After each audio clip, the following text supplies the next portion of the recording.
علی ہوئی یثرب میں پائیدار، شیطان نے اپنا سینگ ابھارا پھر ایک بار، بغض علی کے مارے ہوئے ایسے بے قرار، ایک اونٹنی کو لے چلے وہ سوئے کارزار، مکہ سے بصرہ چل پڑے کرنے محاصرہ، حیدر سے تھا قصاص کا جھوٹا مطالبہ۔ علیکم ورحمۃ اللہ وبرکاتہ۔ شرانگیز فتنہ پرست لوگوں کا شروع سے ہی یہ کام رہا ہے کہ مسلمانوں کے اندر باہمی سیاسی معاملات کی بنا پر نہی عن المنکر کے بنیاد پر جو دو صحابہ، دو جماعتوں مابین صحابہ اکرام علیہم رضوان کے اندر معاملات ہوئے، انہیں اس طریقے سے اچھالو کہ انہیں زندیقیت قرار دیا جائے اور ان میں سے کسی ایک کا ساتھ دے کر دوسرے کو غلط قرار دیا جائے۔ اس کے متعلق تو پہلے سے ہی حضور صلی اللہ علیہ وسلم نے ارشاد فرما دیا تھا کہ یہ بدترین مخلوق پیدا ہوگی، ان پر اللہ اس کے فرشتوں کی لعنت ہے جو میرے صحابہ کے معاملات میں ہاتھ ڈالیں۔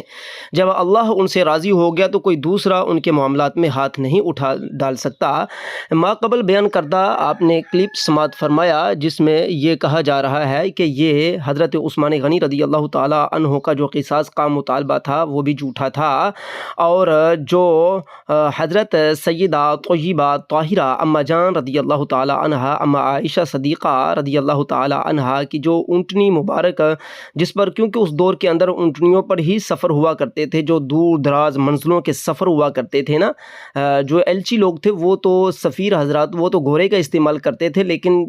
جب کہیں کسی دوسری جو میں جانا ہوتا تھا، دوسرے علاقے میں جانا ہوتا تھا، وہاں پر اکثر اونٹنیوں کا استعمال ہوتا تھا، کیونکہ اس پر ہودج ہوتا تھا، اس میں باقاعدہ ایک ہودج یعنی کمرہ نما ایک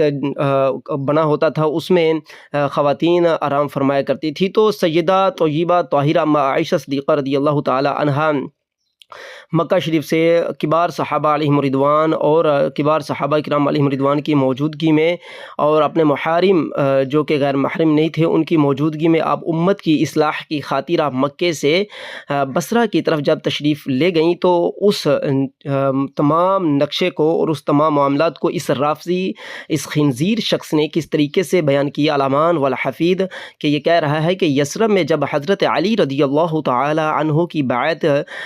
ہو گئی تھی تو اس بیعت کو یہ قبول نہیں کر رہے تھے، اور اس بیعت کو تروانے کے لیے یہ سارا کچھ کیا گیا۔ حالانکہ معاذ اللہ ثم معاذ اللہ، ہم ان کی ہی کتابوں سے اس بات کو واضح کرنے والے ہیں، آپ ہمارا ساتھ دیجئے گا۔ ہم روافض کی کتابوں سے ہی یہاں پر آپ کے سامنے حوالہ جات رکھیں گے اور آپ خود فیصلہ کریں گے، اور ایسے بٹیروں کے منہ پر آپ چھتر ماریں جو کہ اسلام میں، اور ایسے کتے جو زبان اسلام میں ڈال رہے ہیں، بالخصوص سیدہ طیبہ طاہرہ اما جان کی اونٹنی کی طرف اشارہ کر کے، حضرت علی رضی اللہ تعالیٰ عنہ کی بیعت کی طرف اشارہ کر کے، کبار صحابہ کی طرف اشارہ کر کے، اور یہ کہہ کر کہ یہ جھوٹا قصاص کا مطالبہ تھا۔ معاذ اللہ، ایسا ہرگز نہیں ہے۔ ان کا قصاص کا مطالبہ اولاً تو حضرت علی رضی اللہ تعالیٰ عنہ سے تھا ہی نہیں، کیونکہ انہیں معلوم ہو چکا تھا کہ حضرت علی قصاص لے نہیں سکتے کیونکہ انتہائی کمزور ہیں۔ اسی وجہ سے وہ قصاص از خود لینے کے لیے ایک طاقت کو جمع فرما رہے تھے، اور وہ قصاص تھا ان سے جنہوں نے خلیفہ سوم، خلیفہ برحق، امیر المؤمنین حضرت عثمان غنی کو شہید کیا تھا۔ تو اس لیے میں یہاں پر یہ کتاب تحفہ جعفریہ ہے، جلد سوم، صفحہ 475، میں انشاءاللہ تعالی بڑی بڑی کتابوں سے بھی اس کے بارے میں بیان کروں گا، لیکن ہماری گفتگو لمبی ہوتی ہے اس لیے لوگ سنیں کہ کم۔ میں کوشش کروں گا کہ ہماری گفتگو زیادہ لوگ سنیں اور میں اس کو مختصر بیان کرنے کی کوشش کروں۔ جنگ جمل کا تاریخی پس منظر: شیعہ حضرات اس تان کو بڑا طول و طویل کر کے پیش کرتے ہیں اور ادھر ادھر کی ادھوری، نامکمل اور من گھڑت کریاں ملا کر عوام کو گمراہ کرنے کی کوشش کرتے ہیں۔ ان کا ان تمام باتوں سے مقصد یہ ہوتا ہے کہ حضرت طلحہ، حضرت زبیر، حضرت سیدہ اما عائشہ رضی اللہ تعالی عنہم اجمعین کو چونکہ اہل بیت سے بغض و عناد تھا، یعنی کہ یہ روافض لوگ جو ہوتے ہیں یہ کہتے یہ ہیں کہ حضرت طلحہ، حضرت زبیر، سیدہ اما عائشہ کو اہل بیت سے بغض اور عناد تھا، اس لیے جب دیکھا کہ ابھی ہماری دال نہ گلے گی تو بیعت کر لی، اور جب قوت جمع ہو گئی تو بیعت توڑ کر بغاوت کر دی، پھر لڑنے کے لیے میدان میں اتر آئے۔ یعنی کہ یہ روافض کا شیعہ حضرات کا اعتراض ہے۔ وہ کہتے ہیں کہ ان لوگوں نے اولاً حضرت علی کی بیعت کی، لیکن بعد میں حضرت علی سے لڑنے کے لیے یہ سامنے آ گئے۔ یہاں پر ہم یہ واضح کر دیں اور انشاءاللہ تعالی انہی کی کتابوں سے ہم واضح کریں گے کہ ہرگز حضرت عائشہ صدیقہ، حضرت طلحہ، حضرت زبیر، ان میں سے کسی ایک شخص کا بھی یہ اندیا یا ان کا یہ ذہن مبارک نہیں تھا کہ ہم حضرت علی سے لڑیں گے، کیونکہ ان کا ہرگز یہ مقصد نہیں تھا۔ آپ ہمارے ساتھ جڑیے رہیے، انشاءاللہ تعالی آپ کو معلوم ہوگا۔ لہٰذا میں مناسب سمجھتا ہوں کہ سب سے پہلے جنگ جمل کا پس منظر بیان کر دیا جائے، تاکہ اس سے سامعین، قارئین کرام اور صاحب انصاف یہ جان سکیں کہ ان حضرات کی مخالفت کیسی تھی، یعنی کیا وہ ازرو دشمنی تھی یا اس وجہ سے کہ وہ کسی غلط فہمی کی بنا پر اختلاف میں پڑ گئے۔ سامعین، خلیفہ ثالث حضرت سیدنا عثمان غنی رضی اللہ تعالی عنہ کے دور خلافت میں ام المؤمنین سیدہ عائشہ صدیقہ رضی اللہ تعالی عنہا حج پر تشریف لے گئیں۔ جب آپ مکہ المکرمہ میں تھیں تو پیچھے حضرت عثمان غنی کو شہید کر دیا گیا۔ حضرت شہادت عثمان کے بعد لوگوں نے خلافت کے لیے حضرت علی رضی اللہ تعالی عنہ سے بیعت کر لی۔ جب حضرت علی المرتضیٰ خلیفہ بن گئے تو بعض صحابہ کرام، جن میں سے حضرت طلحہ، حضرت زبیر رضی اللہ تعالی عنہما سر فہرست ہیں، انہوں نے حضرت علی سے حضرت عثمان کا قصاص لینے پر زور دیا۔ سامعین، یہاں پر میں یہ عرض کرتا چلا جاؤں کہ حضرت عائشہ صدیقہ صرف نیت حج کی وجہ سے مکہ نہیں گئی تھیں، بلکہ اس فتنے کی وجہ سے جمیع ازواج حضور صلی اللہ علیہ وسلم کی جو تھیں وہ مکہ شریف تشریف لے گئی تھی۔ جو فتنہ مدینہ شریف میں رونما ہو رہا تھا، یعنی کہ وہ جو دور دراز سے باغی آئے ہوئے تھے، تلواریں ننگی لیے ہوئے مدینہ کی گلیوں میں پھر رہے تھے، جنہوں نے حضور صلی اللہ علیہ وسلم کی ازواج مطہرات کے ساتھ بدترین سلوک کیا۔ انشاءاللہ تعالی ہم اس کو اپنے کئی سلسلوں میں آگے چل کر بیان کریں گے کہ ان روافض کے اکابر نے، جنہوں نے حضرت عثمان کو شہید کیا، انہوں نے کس طرح امہات المؤمنین کو بھی قتل کی دھمکیاں دیں، اور انہوں نے اپنی عزت کو بچانے کے لیے حفاظت کی نیت سے اور حج کی نیت سے آپ مکہ تشریف لے آئی تھیں۔ اور جب پیچھے سے حضرت عثمان کو شہید کر دیا گیا اور اس کے بعد حضرت علی خلیفہ بنا دیے گئے، تو حضرت علی کی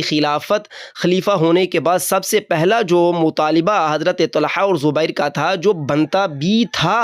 اور یہ شرعی تھا، اور اس میں کوئی قباحت والی بات نہیں تھی کہ یہ بنتا نہیں تھا، خلیفہ بننے کے بعد سب سے پہلے عدل و انصاف کے تقاضوں کو پورا کرنا اور ان کا مطالبہ کرنا، یہ رعایا کا حق، اور ان کو پورا کروانا رعایا کا حق اور پورا کرنا خلیفہ کا حق ہوتا ہے، اور یوں ہی چلتا آیا ہے۔ البتہ یہ کہ کسی وقت کی مہلت دے دی جائے، وقت کو تھوڑا آگے پیچھے کر دیا جائے، تو یہ حکمت کے عین مطابق ہوتا ہے۔ تو خیر، صحابہ کرام میں سے حضرت طلحہ اور زبیر جو عشرہ مبشرہ میں سے ہیں، انہوں نے حضرت عثمان غنی رضی اللہ تعالی عنہ کے قصاص کا مطالبہ کیا کہ یہ جو مدینہ شریف میں شر پسند لوگ ہیں، ان کو آپ قتل کیجئے۔ حضرت علی سے عرض کیا گیا اور حضرت عثمان کا قصاص پورا ہو جائے۔ چونکہ مدینہ منورہ میں شہادت عثمان اور خلافت علی کے ابتدائی دور میں ان لوگوں کی کثرت تھی، یعنی کن لوگوں کی کثرت تھی؟ جنہوں نے حضرت عثمان کو شہید کیا تھا، جنہوں نے بلوا کر حضرت عثمان کو شہید کر دیا تھا۔ اس کے پیش نظر حضرت علی نے حضرت عثمان کے قصاص کو کچھ دیر تک کے لیے موقوف رکھنا پسند فرمایا، تاکہ امر خلافت مستحکم ہو جائے اور میرے پاؤں مضبوط ہو جائیں۔ ادھر حضرت عثمان غنی رضی اللہ تعالی عنہ کی شہادت مسلمانوں کے لیے ایک عظیم صدمہ بن کر آئی۔ اس بنا پر مسلمان یہ نہیں چاہتے تھے کہ اتنی مظلومیت سے شہید ہونے والے صحابی رسول کا قصاص بہت دیر بعد لیا جائے۔ ادھر قاتلان عثمان مدینہ منورہ میں بے خوف دنداناتے پھر رہے تھے۔ یہ حالات دیکھ کر حضرت طلحہ و زبیر رضوان اللہ علیہم اجمعین نے یہ نتیجہ نکالا، اور وہ ان ظالموں کو کھلے عام پھرتے دیکھ نہیں سکتے تھے، لہٰذا ان جنتی صحابہ نے، جو عشرہ مبشرہ سے سب صحابہ جنتی ہیں، یہ عشرہ مبشرہ سے کبار صحابہ ہیں، انہوں نے یہ نتیجہ نکالا کہ حضرت عثمان کا خون رائگاں جاتا نظر آ رہا ہے، اور جو باغی ہیں وہ مضبوط ہو رہے ہیں، اور قصاص لینے کی کوئی صورت نظر نہیں آ رہی۔ ان دونوں حضرات نے حضرت علی المرتضیٰ رضی اللہ تعالی عنہ سے عمرہ پر جانے کی اجازت مانگی۔ آپ نے انہیں اجازت دے دی۔ مدینہ منورہ سے عمرہ کی غرض سے یہ دونوں چلنے والے حضرات مکہ المکرمہ پہنچے۔ وہاں حضرت ام المؤمنین سیدہ عائشہ صدیقہ رضی اللہ تعالی عنہا کو شہادت عثمان رضی اللہ تعالی عنہ، خلافت حضرت علی اور دیگر حالات سے مطلع کر دیا۔ یعنی کہ یہ کبار صحابہ جب مدینہ شریف پہنچتے ہیں تو لوگ جمع ہوتے ہیں، جہاں پر ازواج مطہرات اپنے خیموں میں تھیں، اپنے گھروں میں تھیں ادھر، اور دیگر لوگ اپنے اپنے کوئی مطاف میں، کوئی کہیں، تو انہوں نے جا کر وہاں پر باقاعدہ لوگوں کو اس بارے میں آگاہ کیا کہ حضرت علی رضی اللہ تعالی عنہ خلیفہ تو بن گئے لیکن ان کی خلافت مستحکم خلافت نہیں ہو رہی، ان کی قوت کمزور ہے، اس وقت ان کی قوت، ان کا غلبہ کمزور ہے، اور جنہوں نے حضرت علی کے ہاتھ پر بیعت کی ہے وہ حضرت علی کو اپنے ہی معاملات میں الجھانا چاہتے ہیں، اور حضرت عثمان کا جو قصاص ہے، خلیفۃ المسلمین کا اگر قصاص نہ ہو سکے گا تو کافر لوگ کیا اسلام لائیں گے کہ ایک خلیفہ کا یہ مسلمان قصاص نہیں لے سکے، ہمیں کیا یہ لوگ عدل، ہمارے اندر کیا عدل اور انصاف یہ لوگ قائم کر سکیں گے۔ اس لیے عشرہ مبشرہ سے یہ دیکھا نہ گیا، اور وہ مکہ پہنچے اور انہوں نے ادھر جا کر ازواج مطہرات سے بھی عرض، حضور صلی اللہ علیہ وسلم کے ازواج مطہرات سے بھی عرض کیا اور وہاں کے لوگوں سے بھی عرض کیا، اور اس کے بعد جو کچھ فیصلہ طے پایا وہ ہم آپ کے سامنے عرض کرتے ہیں۔ پھر مکہ شریف میں کچھ صحابہ کرام کا ایک اجتماع ہوا جس میں شہادت عثمان کے بارے میں غور و خوض کے بعد یہ فیصلہ کیا گیا کہ مدینہ منورہ میں حالات کے خراب ہونے سے بات یہاں تک پہنچ گئی ہے کہ قاتلان عثمان سے قصاص لینا ناممکن نظر آتا ہے، اور خلیفہ وقت حضرت علی رضی اللہ تعالی عنہ بھی حالات سے مجبور دکھائی دیتے ہیں، کیونکہ ان کے اندر قصاص لینے کی وہ قوت نظر نہیں آ رہی، وہ بھی قصاص لینے سے عاجز آ رہے ہیں۔ لہٰذا اس کی صورت یوں ہو سکتی ہے کہ ہم بصرہ جائیں، اور اگر وہاں کچھ معاونین و مددگار بنانے میں کامیابی ہو جائے تو پھر قصاص کی کوئی صورت نکل سکے گی۔ اسی منصوبہ کو کامیاب بنانے کی خاطر کبار صحابہ سے حضرت طلحہ، حضرت زبیر رضوان اللہ علیہ مجمعین نے حضور اماں سیدہ طیبہ طاہرہ عائشہ صدیقہ رضی اللہ تعالی عنہا سے درخواست کی، عرض کی کہ اگر آپ ہمارے ساتھ بصرہ تشریف لے چلتی ہیں تو مہینوں کا کام دنوں اور دنوں کا کام بہت جلد ہو جائے گا، اور بصرہ کے لوگ آپ پر جانیں قربان کر دیں گے، اس لیے آپ کی تشریف آوری سے امت کو ایک عظیم فائدہ حاصل ہوگا، اور وہ فائدہ یہ ہوگا کہ جب آپ وہاں پر جائیں گی لوگ آپ کی بارگاہ میں آئیں گے تو وہاں پر آپ لوگوں کو عدل و انصاف کو پورا کرنے کی نصیحت فرمانا، تو لوگ یقیناً یہ سمجھیں گے کہ حضور صلی اللہ علیہ وسلم کی اہلیہ محترمہ ہماری اماں جان یوں ہی حاضر نہیں ہوئیں، بلکہ امت کے لیے ایک عظیم اس وقت کام درکار ہے جو کہ انہوں نے کرنا ہے، اور وہ کام یہ تھا کہ حضرت عثمان رضی اللہ تعالی عنہ کے قتل کرنے والے اتنے کھلے دل اور کشادہ دل لوگ، ظالمین درندے جو کہ مدینہ میں ہی پہنچ گئے، کہاں کہاں کے رہنے والے تھے، اور وہ پہنچ مدینہ گئے، ان کے داند کھٹے کیے جائیں تاکہ دنیا کفر جو اعتراض کر رہی ہے کہ یہ لوگ تو اپنے خلیفہ کا قصاص نہیں لے سکے، ہمیں کیا انصاف دلائیں گے، اس کو صاف کیا جائے۔ لہٰذا وہ وہاں پر پہنچے، یہ اصل کام تھا، اس کے اوپر ہم باقاعدہ آگے چل کر آپ کے سامنے وضاحت سے بھی بیان کرنے والے ہیں۔ تو اگر ہمارے مقابلے میں بلوائی مارے گئے، یعنی کہ یہ حضرات عشرہ مبشرہ سیدہ اماں جان باقاعدہ ایک مشورہ کر کے وہاں سے اٹھیں، صحابہ کرام علیہم رضوان سارے جتنے مقامے تھے وہ سارے کے سارے اس بات پر متفق ہوئے کہ ایسا ہی ہونا چاہیے، حضرت علی کی مدد ہونی چاہیے۔ مقصد یہ نہیں تھا کہ حضرت علی کو خلافت سے ہٹایا جائے، بلکہ مقصد یہ تھا کہ حضرت علی کی خلافت کو تقویت تقویت دی جائے، اور تقویت اس دیر تک اتنے وقت تک آ نہیں سکتی تھی جتنی دیر تک وہ لوگ قتل نہ کر دیے جاتے جو حضرت علی کے قابو میں بھی نہیں آ رہے تھے، جنہوں نے حضرت عثمان کو شہید کیا تھا۔ تو حضرت عثمان کو قتل کرنے والے جو لوگ تھے ان کو مارنے کے لیے، ان کو پکڑنے کے لیے یہ اتنا بڑا کام کرنا پڑا، کیونکہ یہ بہت اہم کام تھا۔ اس وقت اسلام کی حکومت کو ہر طرف سے یلغار ہو رہی تھی، اور ابو بکر صدیق عمر جیسا کوئی بندہ نظر نہیں آ رہا تھا، اس لیے یہ صحابہ حضور اما عائشہ صدیقہ کی بارگاہ میں حاضر ہوتی ہیں، اور وہاں سے باقاعدہ مشورہ کے بعد یہ بصرہ میں تشریف لاتے ہیں، تاکہ امت کے اندر جو فتنہ رونما ہوا ہے، جو ایک کفار کا، منافقین کا ایک گروہ سامنے آیا ہے، جن کو ہم سمجھتے تھے کہ یہ اپنے ان برے کاموں سے، برے کرتوتوں سے پھر جائیں گے، لیکن یہ پھرنے کی بجائے انہوں نے مزید کارروائیاں شروع کر دی ہیں۔ پہلے تو عثمان کو شہید کیا، اب ان کو پتہ ہے کہ قتل کا بدلہ اسلام میں قتل ہے، تو چاہیے یہ تھا نا، جس طرح حضور کے صحابہ سے اگر غلطی ہو جاتی تھی تو وہ حضور کی بارگاہ میں حاضر ہوتے، حضور کو عرض کرتے یا رسول اللہ ہمیں پاک کیجئے، ہمیں ہمارے لیے معافی مانگیے۔ تو یہ لوگوں کو بھی چاہیے تھا نا کہ حضرت علی کو اگر انہوں نے دل سے خلیفہ قبول کر لیا تھا تو بغیر کسی وجہ کے انہوں نے حضرت عثمان کو جو شہید کیا تھا تو کہتے علی ہمیں پاک کرو، ہم سے قصاص لے لو، ہمیں بھی مار ڈالو۔ لیکن وہ تو حضرت علی پر بھی غلبہ ڈال رہے تھے، وہ تو حضرت علی کو اپنے مفادات کے لیے استعمال کرنے کی سوچ رہے تھے۔ تو ان تمام صورتحال میں اور ملت اسلامیہ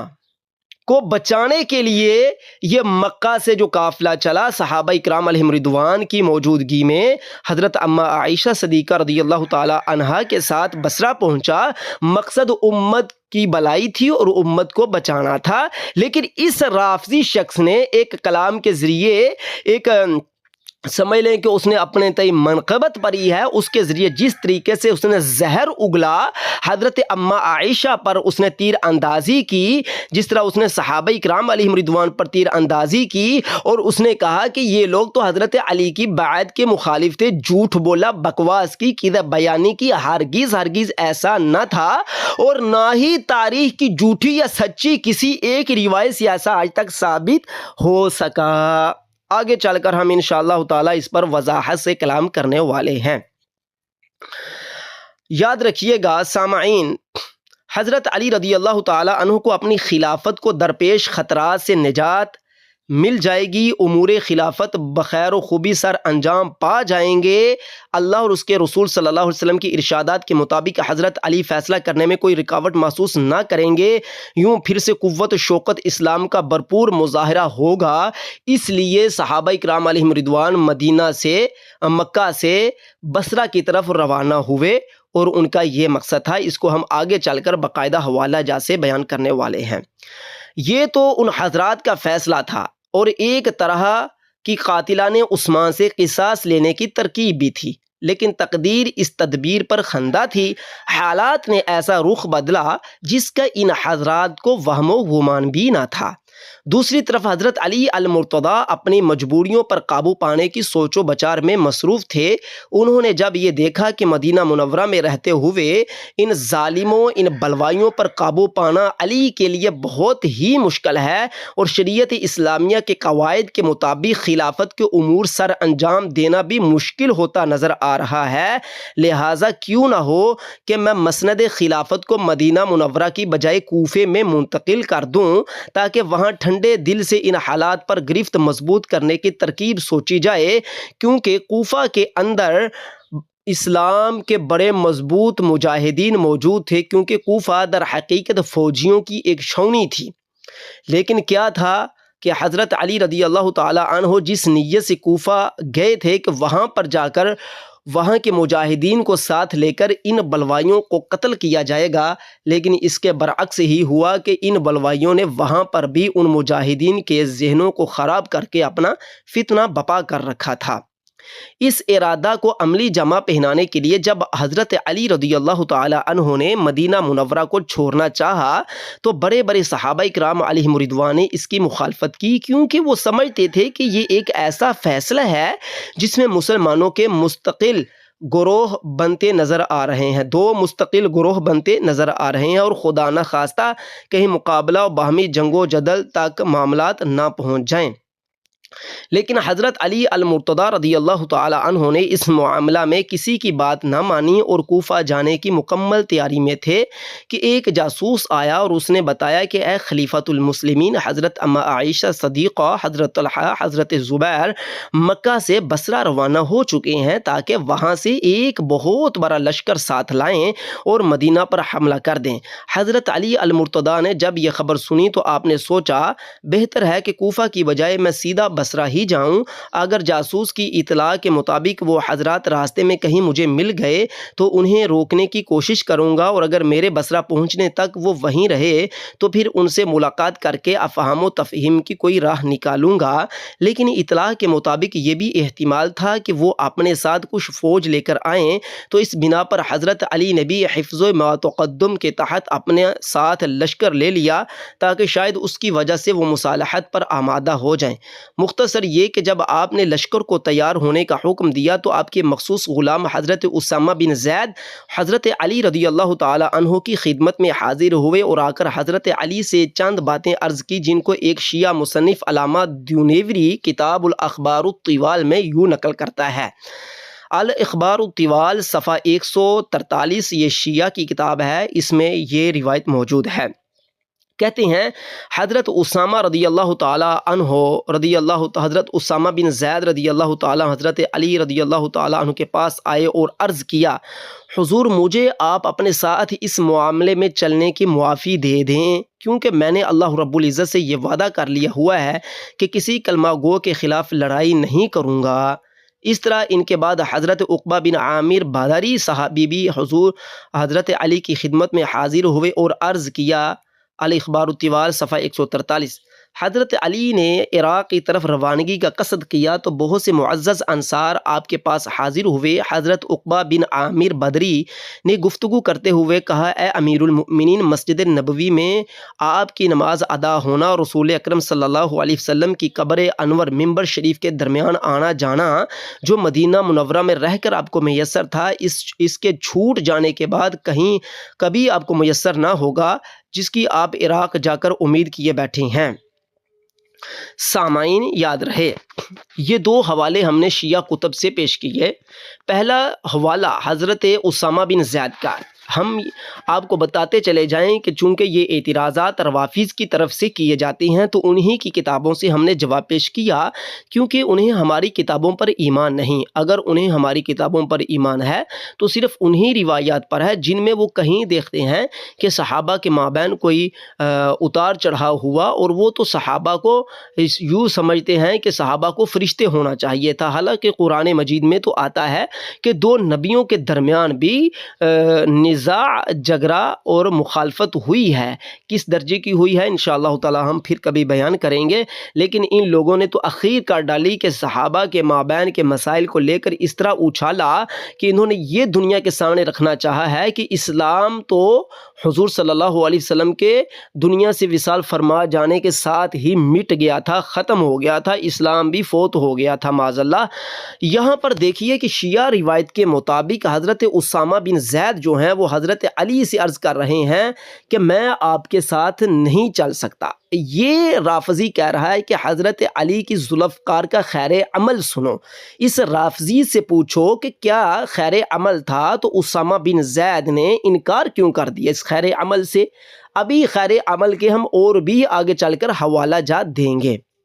سامعین یہاں پر حضرت اسامہ بن زید نے صاف صاف کہہ دیا کہ حضرت علی سے کہہ دیا، بھائی میں تلوار نہیں اٹھا سکتا۔ اب جو لوگ یہاں پر یہ کہتے ہیں کہ حضرت طلحہ و زبیر اپنی مرضی سے گئے، انہوں نے حضرت علی کو خلیفہ مانا تھا تو پھر اجازت کیوں نہیں لی، اور پھر وہ کیوں بصرہ چلے گئے، خلیفہ کی نافرمانی کی، تو یہاں پر ان لوگوں کے پاس کیا جواب ہے جب یہاں پر حضرت اسامہ بن زید فرما رہے ہیں کہ مجھے معاف کر دیں، میں حضرت علی آپ کے ساتھ نہیں چل سکتا، کیونکہ میں نے اللہ سے یہ وعدہ کر لیا ہوا ہے کہ کسی کلمہ گو کے خلاف لڑائی نہیں کروں گا۔ اسی طرح حضرت عقبہ بن عامر بدری صحابی نے پھر حضرت علی سے کیوں کہا؟ یہ شیعہ روایت کے مطابق کہ حضرت علی آپ حضور مدینہ کو نہ چھوڑیں۔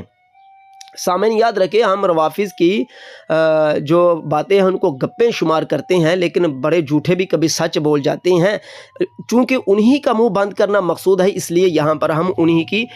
روایات کو پڑھ رہے ہیں۔ الاخبار الطوال صفحہ 143 پر حضرت عقبہ بن عامر بدری نے حضرت علی کو روکا۔ کیا حضرت عقبہ بن عامر بدری نے بھی حضرت علی کی نافرمانی کی؟ حضرت اسامہ بن زید نے بھی حضرت علی کی نافرمانی کی؟ الامان والحفیظ۔ سامعین، اس کے بعد کے واقعات کا خلاصہ از الاخبار الطوال میں ہے۔ حضرت علی رضی اللہ تعالی عنہ نے جب دیکھا کہ صحابہ کرام علیہم رضوان کی اکثریت میرے ارادے کے خلاف ہے، یعنی کہ مدینہ کو چھوڑ کر کوفہ کو دارالخلافہ بنانے کے خلاف ہے،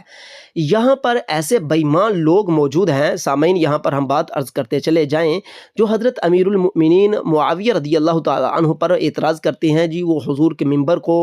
شام لے جانا چاہتے تھے، ان کی کیا ضرورت تھی کہ وہ ممبر کو شام لے جانا چاہتے، وہ ممبر پر بیٹھ گئے، انہوں نے ممبر پر بیٹھ کر خطبہ دیا، یہ وہ اس طرح کے ہزاروں اعتراضات۔ کیا یہاں پر جو سب سے پہلے حضرت علی رضی اللہ تعالی عنہ نے کام کیا، جس کو یہ لوگ کہتے ہیں کہ حضرت ابو بکر عمر بڑی بدعات ظاہر کرنے والے تھے، وہ تو بدعتی تھے، ان بےایمانوں سے پوچھو کہ حضرت علی رضی اللہ تعالی عنہ بھی معاذ اللہ بدعتی تھے؟ کہ دیکھو کہ حضور صلی اللہ علیہ وسلم نے ساری زندگی مدینہ میں رہ کر حکمرانی کی، لیکن حضرت علی رضی اللہ تعالی عنہ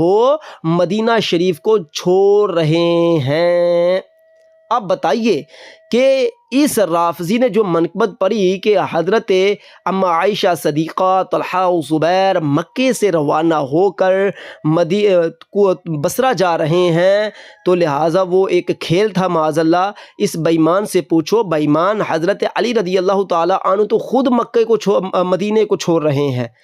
تو اگر تمہارا اعتراض ان پر جاتا ہے تو حضرت علی پر تو پہلے اعتراض آ جائے گا کہ حضرت علی بھی تو مدینہ کو چھوڑ رہے ہیں، وہ کام جو آج سے پہلے کبھی نہ ہوا وہ حضرت علی کر رہے ہیں۔ کبھی کسی نے سوچا تک نہ تھا کہ مدینہ سے خلافت اٹھ جائے گی۔ یہ کیا ہوا؟ اس کی وجہ یہ ہے کہ اگر قصاص عثمان مدینے میں ہی وقت پر ہو جاتا تو نہ طلحہ و زبیر بصرہ جاتے، نہ عائشہ صدیقہ جاتی، اور نہ حضرت علی کو مدینہ چھوڑنا پڑتا۔ لہٰذا حضرت علی کو مدینہ اسی لیے چھوڑنا پڑا کیونکہ ظالم وہاں پر موجود تھے۔ خطرہ یہ تھا کہ ظالموں نے جس طرح عثمان کا خون مدینے میں بہایا ہے، کہیں ہمارا بھی خون مدینے میں نہ بہا دے اور مدینے کی بے حرمتی نہ کریں۔ اس واسطے انہوں نے، اور یہ بھی ممکن تھا کہ معاذ اللہ پتہ نہیں یہ کہاں کہاں سے مشرک آ ملے ہیں جو کلمہ گو کی شکل میں ہیں، کہیں یہ صحابہ کرام علیہم رضوان کی قبروں کو ہی نہ اکھاڑنا شروع کر دیں، کیونکہ اس وقت جس طریقے سے اسلام تیزی سے آگے پھیلا تھا تو خدشات موجود تھے کہ جو آ کر حضرت عثمان کو شہید کر دیا، جنہوں نے جنازہ پڑھانے سے روکا، غسل تک دینے سے روک رہے تھے، بھائی ان کا کیا پتہ وہ حضرت عمر رضی اللہ تعالیٰ عنہ کی قبر کی بے حرمتی کریں، جس طرح کہ آج کل کے بھی بے شرم بے حیا ظالم لوگ موجود ہیں۔ تو سامعین، حضرت علی رضی اللہ تعالیٰ عنہ کو جو خبر ملی کہ بصرہ میں حضرت اما عائشہ صدیقہ اما جان گئی ہیں یا حضرت طلحہ و زبیر گئے ہیں، آپ اس سے پہلے یہ فیصلہ کر چکے تھے کہ ہمیں چاہیے کہ ہم مدینہ کو چھوڑ دیں اور کوفہ چلے جائیں۔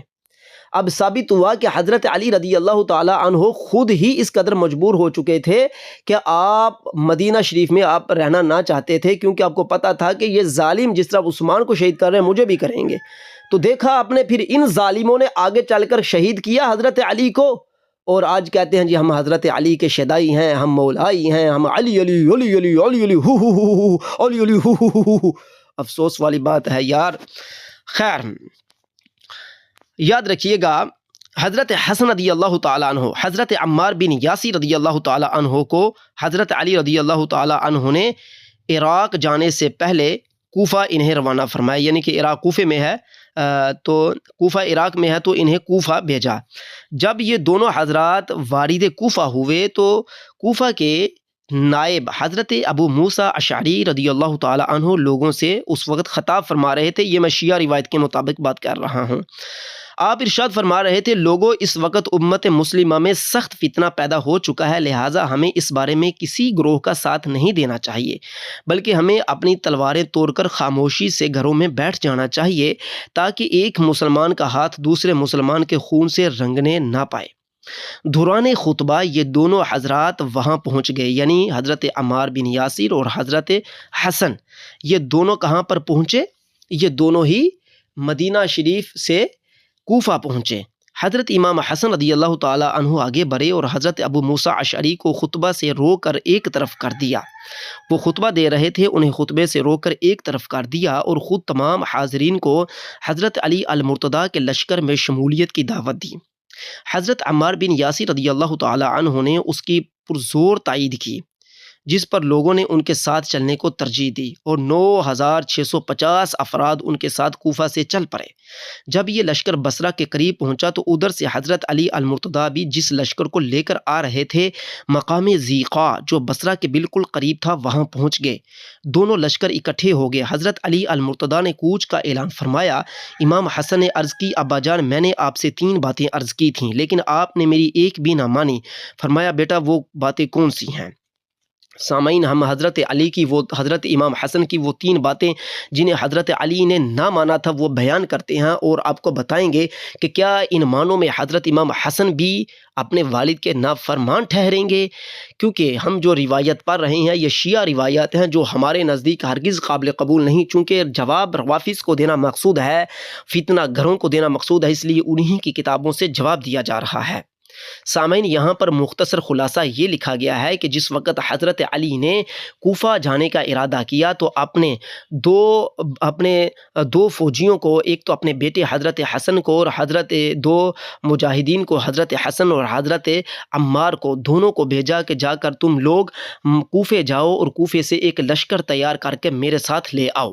سوال یہ ہے کہ حضرت علی کوفے سے لشکر تیار کروا کر مدینہ میں اپنے ساتھ کیوں ملوانا چاہتے تھے؟ اس کا جواب یہ ہے کہ حضرت علی سے اگر یہ بات سچی ہو تو ہمارا یہ ذہن کہتا ہے کہ اگر یہ بات شیعہ کی درست ہو تو ہمارا یہ اندیا ہے کہ حضرت علی یہ چاہتے تھے تاکہ میں ان لوگوں کے ذریعے سے ان پاگیوں کے سر قلم کروا دوں، لیکن معاملات کچھ الٹ ہی ہو گئے، کیونکہ جو باغی حضرت علی کے ساتھ موجود تھے جنہوں نے سب سے پہلے ہی حضرت علی ایک خلیفہ کو شہید کر کے حضرت علی کے ہاتھوں پر بیعت کی تھی، وہ ایک باقاعدہ پورا پروپیگنڈا کوفہ میں پہلے سے پھیلا چکے تھے جس کی حضرت علی رضی اللہ تعالی عنہ کو بالکل خبر نہ تھی۔ یہ خبر اس وقت سامنے آتی ہے جس وقت حضرت امیر معاویہ اپنا لشکر لے کر شام سے آتے ہیں، تو اس وقت حضرت امیر المؤمنین حضرت علی کو معلوم ہو جاتا ہے، جس کی انشاءاللہ تعالی ہمیں آگے چل کر آپ کے سامنے اس کی پوری وضاحت کریں گے۔ خیر، حضرت علی کے ساتھ یہ لشکر کوفہ سے تیار ہوا تو حضرت ابو موسیٰ اشعری فرما رہے تھے کہ کوئی مسلمان نہ حضرت علی کے لشکر میں شامل ہو اور نہ طلحہ و زبیر کے لشکر میں شامل ہو، کیونکہ کیا ہمیں معلوم کہ کیا بن جائے اور مسلمان آپس میں لڑ بڑھیں۔ یعنی یہاں پر صحابہ اکرام علیہم رضوان کے 3 گروہ ہو چکے تھے۔ ایک صحابہ کا وہ جماعت تھی جو کہتی تھی کہ ہم اس قتال میں حصہ نہیں لیں گے، ایک صحابہ کی وہ جماعت تھی جو کہتی تھی کہ ہم حضرت علی کے ساتھ رہیں گے اور حضرت علی جو فرما رہے ہیں اسی طرح کریں گے، ایک صحابہ کی وہ جماعت تھی جو کہہ رہی تھی کہ حضرت علی رضی اللہ تعالی عنہ قوت میں بہت کمزور ہیں، ہم اپنا لشکر تیار کریں گے اور قصاص خود لیں گے، کیونکہ اگر قصاص نہ لیا گیا تو امت مسلمہ کے لیے اور بالخصوص خلافت کے لیے اس سے بڑی بے شرمی کی اور کیا بات ہوگی۔ اور دنیا میں جو اس تیزی سے اسلام پھیل رہا ہے، دنیا کے اس وقت جو سلاطین، جو کفر کے بڑے بڑے کافروں کے بادشاہ ہیں، وہ ہمیں کیا کہیں گے کہ مسلمان اپنے ایک خلیفہ کا قصاص نہ لے سکے اور نظام عدل قائم کرنے کی بات کرتے ہیں۔ خیر سامعین، آگے چلتے ہیں۔ شیعہ روایت کے مطابق یہ جو کوفے سے لشکر چلا تھا یہ 9650 افراد کے ساتھ پر مشتمل تھا، 9650 افراد، یعنی کہ کم و بیش 9500 افراد، 9500 لوگوں کے ساتھ یہ لشکر حضرت علی سے جا ملا۔ امام حسن رضی اللہ تعالیٰ عنہ کی وہ 3 باتیں جو انہوں نے حضرت علی المرتضیٰ سے عرض کیں، نمبر 1، جب حضرت عثمان غنی رضی اللہ تعالی عنہ کے شہید ہونے کے بعد لوگ حضرت علی کے پاس صبح و شام آ جا رہے تھے اور آپ سے یہ کہہ رہے تھے کہ آپ ہمارے خلیفہ بن جائیں، ہم آپ کے ہاتھوں پر بیعت کرتے ہیں، تو ابا جان میں نے اس وقت عرض کیا تھا، یعنی کہ حضرت حسن اپنے والد سے عرض کر رہے ہیں شیعہ روایت کے مطابق، کہ میں نے اس وقت ابا جان آپ سے عرض کیا تھا کہ لا تقبلہ حتی یأتیک طاعت جمیع الناس فی الآفاق، یعنی خلیفہ بننا منظور نہ کریں، ان کی بیعت نہ لیں جب تک مملکت اسلامیہ کے تمام جوانب و اطراف سے آپ کی اطاعت و فرمانبرداری کا پیغام نہ آ جائے۔ سامعین، یہ پہلی شرط جو حضرت امام حسن نے اپنے والد محترم پر رکھی تھی اور انہوں نے اسے قبول نہ کیا۔ کہتے ہیں کہ حضرت امیر معاویہ نے حضرت امام حسن کی سلوکی شرائط قبول نہ کی تھیں۔ ارے اللہ کے بندے، وہ شرائط تو ہماری تاریخ کی کتابوں سے بھی ثابت نہ ہو سکیں اور جو تم نے گھر سے لکھ کر لکھی، لیکن یہاں پر جو شرائط حضرت امام حسن اپنے والد سے عرض کر رہے ہیں وہ تو حضرت علی نے قبول نہ کی، تو اب حضرت علی پر کیا حکم معاذ اللہ لگے گا؟ حضرت علی سے عرض کر رہے ہیں، اور یہ امام حسن کی بڑی باریک بینی بات تھی۔ حضرت امام حسن عرض کر رہے تھے، ابا جان جب تک روئے زمین پر جہاں جہاں پر مسلمانوں کی حکومت ہے، جب تک دور دراز اطراف سے آپ کی بیعت کا پروانہ نہ آ جائے، اب بیعت نہ کیجیے۔ دیکھیے کہ آپ فقط مدینہ منورہ میں موجود جو صحابہ ہیں ان کے کہنے پر بیعت نہ لیجیے، جب تک شام سے، مصر سے، عراق سے، جب تک یمن سے، حجاز سے، اور جب تک ایران، عراق اور خراسان، افغانستان، ان تمام علاقوں میں جہاں تک آذربائیجان تک اسلامی حکومتیں پھیل چکی ہیں، وہاں سے جب تک آپ کے ہاتھ پر بیعت نہ آ جائے، آپ فقط مدینہ کے لوگوں سے بیعت نہ لیجیے۔ اگر میں سمجھتا ہوں سامعین یہاں پر رو کر کہ اگر یہ بات صحیح ثابت ہو شیعہ روایت کے مطابق، تو پھر حضرت امام حسن کی اگر اس بات پر بھی حضرت علی عمل کر لیتے تو یقیناً کسی قسم کا کوئی فتنہ نہیں ہو سکتا تھا، کہ حضرت امام حسن ہر فتنے کا دروازہ بند کر رہے تھے۔ کیونکہ اگر یہ دور دراز سے ساری حمایتیں حاصل ہو جاتیں تو پھر بعد کو جو مسائل پیدا ہوئے کہ ایک طرف امت قصاص کر رہی تھی تو دوسری طرف امت کو یہ معلوم ہو رہا تھا جو دور دراز رہنے والے تھے کہ حضرت علی خلیفہ تو بن گئے ہیں، لیکن خلیفہ ہونے کے باوجود اتنی قدرت نہیں رکھ پا رہے کہ وہ قصاص لے سکیں۔ خیر، دوسری شرط جو حضرت امام حسن نے اپنے والد محترم کے سامنے رکھی، جب ہمیں معلوم ہوا تھا کہ حضرت سیدہ عائشہ، طلحہ اور زبیر رضوان اللہ علیہم اجمعین مکے سے بصرہ روانہ ہو چکے ہیں، تو اس وقت بھی میں نے ابا جان آپ کے حضور درخواست کی تھی کہ ان ترجعا الی المدینہ فتقیم فی بیتک، یعنی آپ مدینہ واپس تشریف لے چلیں اور اپنے گھر قیام فرمائیں، کیونکہ آپ کے واپس نہ جانے میں مسلمانوں کا باہمی خون خرابہ نظر آتا ہے۔ اللہ اکبر۔ دیکھیے دوسری شرط جو حضرت امام حسن نے اپنے والد محترم سے عرض کی کس قدر باریک بین شرط تھی۔ اگر حضرت علی رضی اللہ تعالی عنہ حضرت طلحہ و زبیر اور اما عائشہ صدیقہ کا راستہ نہ روکتے تو یقیناً وہ لوگ جو ظالم تھے جنہوں نے حضرت عثمان کو شہید کیا تھا، وہ کبھی بھی حضرت علی کی فوج میں شامل ہو کر حضرت اما عائشہ صدیقہ، طیبہ طاہرہ اور عشرہ مبشرہ پر ہاتھ نہ اٹھا پاتے۔ اللہ اکبر کبیرہ۔ یہاں سے ثابت ہوا کہ حضرت امام حسن خود اس مسئلے پر راضی نہ تھے کہ حضرت علی کے ہاتھوں کبار صحابہ کا خون یا حضرت علی کے لشکر کے اندر جو موجود گروہ دیگر ظالمین ہیں ان کے ہاتھوں سے لشکر صحابہ کا خون بہے۔ حضرت امام حسن اس پر راضی نہ تھے، تو پھر یہ اس کنجر کا کہنا کہ ذوالفقار کا خیر عمل سنو، جنگ جمل سنو، اس خبیث کے چہرے پر تف کے علاوہ اور ہم کیا کہہ سکتے ہیں۔ نمبر 3، جب حضرت عثمان غنی رضی اللہ تعالی عنہ کو گھیر لیا گیا تھا تو حضرت امام حسن نے اپنے والد محترم سے عرض کی،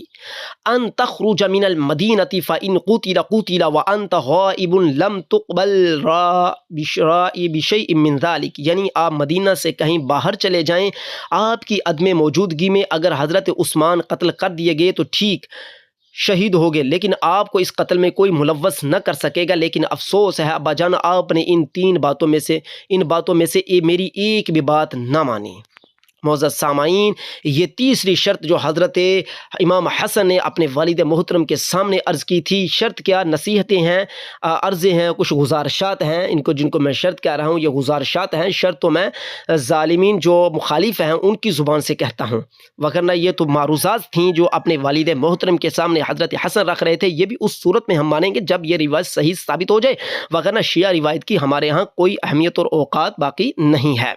خیر معزز سامعین، اگر یہ بھی روایت ثابت ہو جائے تو یہ جو شیعہ حضرات ہمارے اوپر اعتراض کرتے ہیں ان کے منہ پر ایک بہت بڑی کاری ضرب ہے۔ انہیں اس مسئلے کو سمجھنا چاہیے کہ حضرت امام حسن اس مسئلے پر راضی نہ تھے کہ حضرت علی کی موجودگی میں حضرت عثمان کو قتل کر دیا جائے اور علی مدینہ میں ہوں، کیونکہ یہ خدشات نظر آ رہے تھے کہ اسلام کی حکومت جو شرق و غرب میں پھیل چکی ہے، شمالاً جنوباً پھیل چکی ہے، یقیناً کہیں نہ کہیں سے یہ آواز اٹھے گی کہ حضرت علی جو خلیفہ بنے ہیں، ان کو خلیفہ بننے کا معاذ اللہ شوق تھا اور انہوں نے ہی بندے بلوا کر، جس طرح کہ اس وقت ظالمین نے بھی مشہور کر دیا تھا، انہوں نے ہی بندے بلوا کر حضرت عثمان کو شہید کیا ہے، لہذا حضرت علی بھی قتل میں ملوث ہیں، جو کہ بعد میں یہ بات مشہور ہو گئی، کیونکہ یہ مشہور کرنے والے وہی ظالم تھے جنہوں نے حضرت علی رضی اللہ تعالی عنہ کے ہاتھ پر بیعت کی اور حضرت عثمان کو شہید کر دیا تھا۔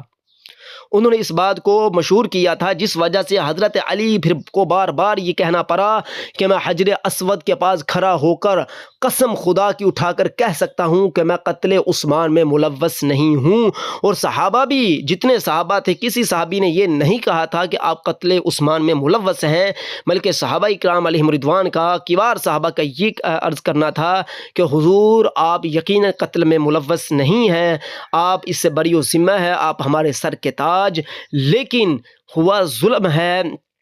جتنی جلدی ہو سکتا ہے آپ ان ظالموں کو کیفر کردار تک پہنچائیں، وگرنہ امت مسلمہ کا شیرازہ بکھرتا جا رہا ہے۔ حضرت علی المرتضی رضی اللہ تعالی عنہ کی ان تین باتوں کے متعلق جوابات۔ جب حرمین شریفین کے تمام مہاجرین و انصار نے حضرت علی نے فرمایا، یعنی کہ یہ تین باتوں کے جواب حضرت علی نے اپنے بیٹے کو دیے، سنیے، جب حرمین شریفین کے تمام مہاجرین و انصار نے میری بیعت کر لی ہے اور جس کے لیے یہ حضرات امر خلافت سپرد کرنے میں راضی ہو جائیں، اس کا ماننا تمام لوگوں پر واجب ہو جاتا ہے، لہٰذا مجھے تمام اطراف و جوانب سے اطاعت کے پیغامات انتظار کرنے کی کیا پڑی تھی۔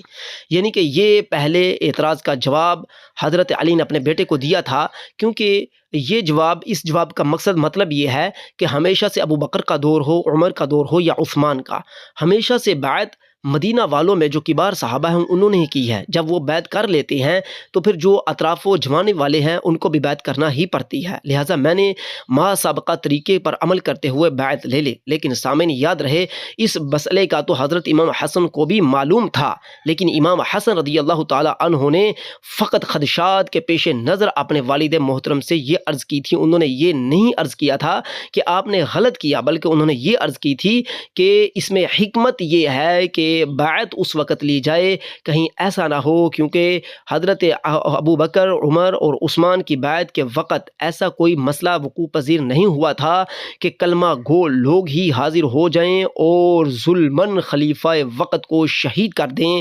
لہٰذا ابا جان اس وقت یہ فتنہ رونما ہوا ہے۔ حکمت یہ ہے کہ اطراف و جوانب سے آپ کی بیعت پر مہر ثبت ہو جائے، لہٰذا آپ کا بیعت لینے کے طریقے پر ہمارا کوئی اعتراض نہیں ہے، صرف ہم حکمت کے پیش نظر یہ عرض کر رہے تھے۔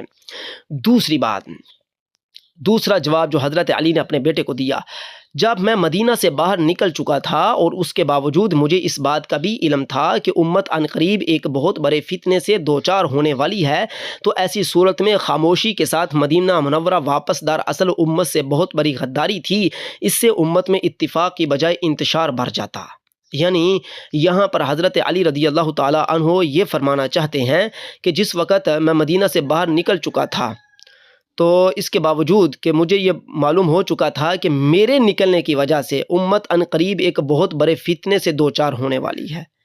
ٹھیک ہے، تو ایسی صورت میں خاموشی کے ساتھ مدینہ منورہ واپس دراصل امت سے بہت بڑی غداری تھی، کیونکہ یہ اس لیے غداری فرمایا جا رہا ہے کیونکہ امت یہ کہہ رہی تھی قصاص قصاص قصاص۔ تو حضرت علی نے جو عراق سے کوفہ سے مجاہدین کا دستہ منگوایا تھا، حضرت علی چاہتے یہ تھے کہ مدینہ سے میں ان کو لے کر ظالموں کو لے کر باہر نکلوں کسی بہانے سے، اور ادھر سے مکہ کوفہ سے میرے پاس مجاہدین پہنچیں اور ان کے سر قلم ظالمین کے سر قلم ان کے ہاتھوں سے کروا دیے جائیں۔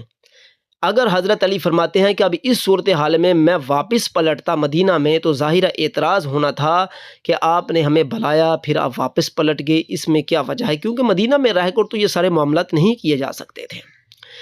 حضرت علی کا تیسرا جواب اپنے بیٹے کو، جب حضرت عثمان غنی رضی اللہ تعالی عنہ کا لوگوں نے گھیراؤ کر لیا تھا تو تم نے مجھے یہ مشورہ دیا، اس سے قبل اگر کوئی بات ہوتی تو شاید اس پر عمل کرنا آسان ہوتا، لیکن گھیراؤ کے بعد ایسے وقت میں میرے لیے مدینہ سے نکل جانا کیوں کر ممکن تھا، جبکہ لوگوں نے حضرت عثمان کی طرف میرا بھی گھیراؤ کر لیا تھا، میں خود محصور ہو چکا تھا۔ الاخبار الطوال صفحہ 143 صفحہ 144 فی بیعتی علی بن ابی طالب مطبوعہ بیرو طبع جدید۔ سامعین، یہ تیسرا جواب حضرت علی نے اپنے بیٹے کو دیا کہ بیٹا،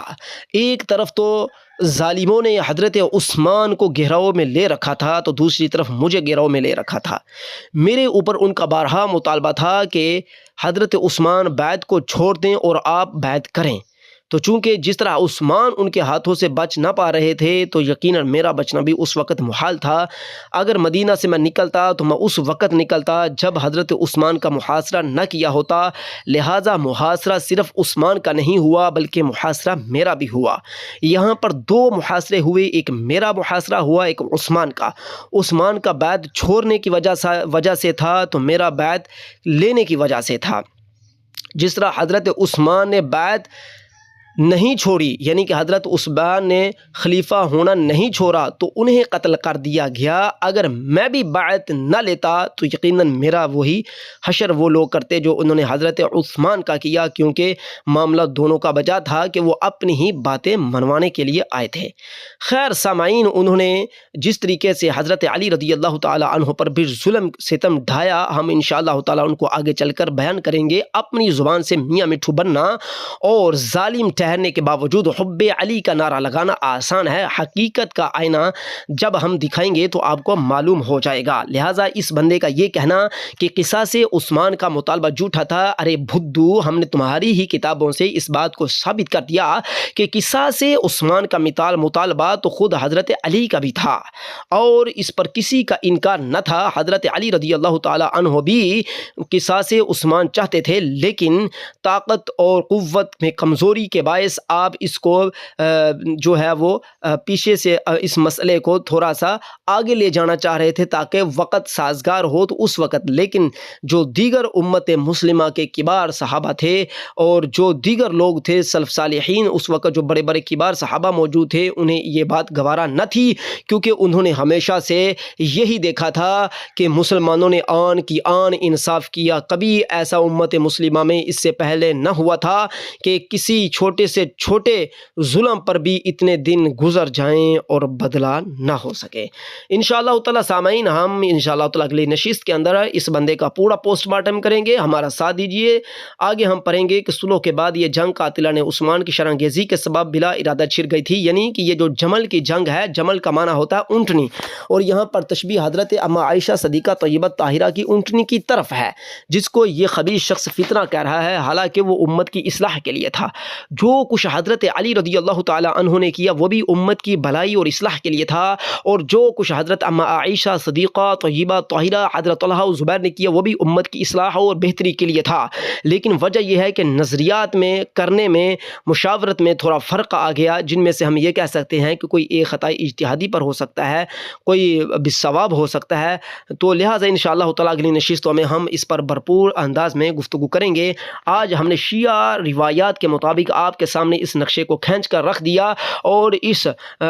پلید شخص کے منہ پر ہم نے پورا تمانچہ مارا ہے کہ جس طریقے سے انہوں نے اہل بیت کی اس بندے نے گستاخی کرنی چاہیے، اس کی بار صحابہ کی، حضرت علی کی گستاخی کرنا چاہیے، ہم نے اس کا منہ توڑ جواب دیا۔ انشاءاللہ تعالی آئندہ نشستوں میں بھی اس کا منہ توڑ جواب دیا جائے گا۔